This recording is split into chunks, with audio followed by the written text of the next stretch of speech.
Well, people forget that William H. Macy was on the show, which is really funny. I'm not saying they forget him because he was bad or, not memorable.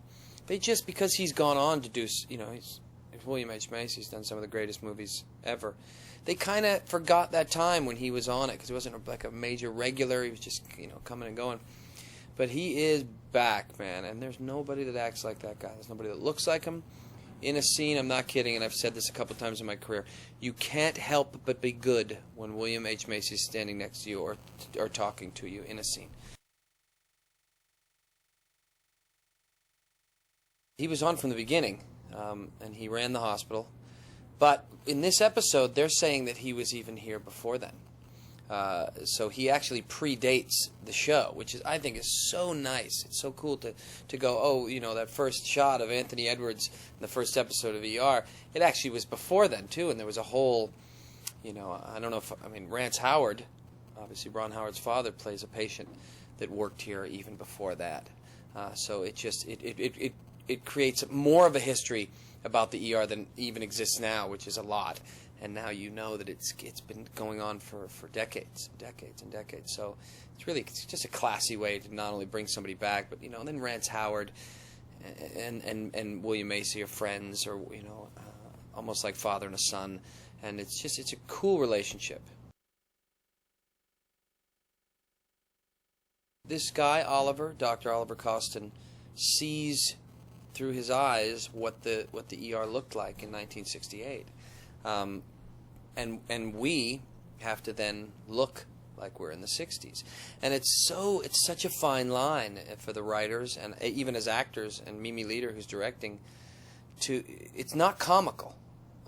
It's not going to be John Stamos and I and Mindy in like hippie clothes, It's not like that. It's a legitimate 1968 of what hospitals looked like, when ERs were just starting, and it was a whole new idea to have an emergency room, and ambulances were hired by funeral homes, and it just shows a time in medicine that we don't remember.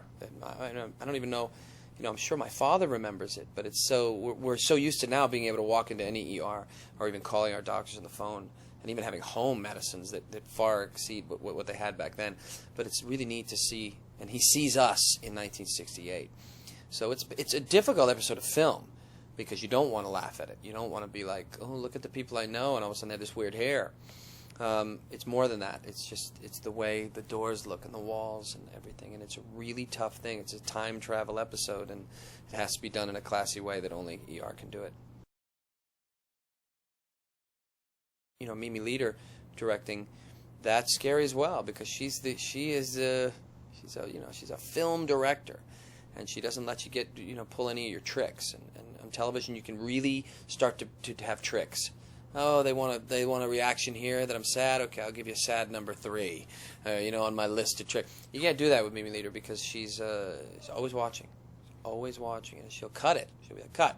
She won't tell you why. She'll just go, you weren't there. And it's really neat. It's really taken ER to a level that it deserves to be at, but.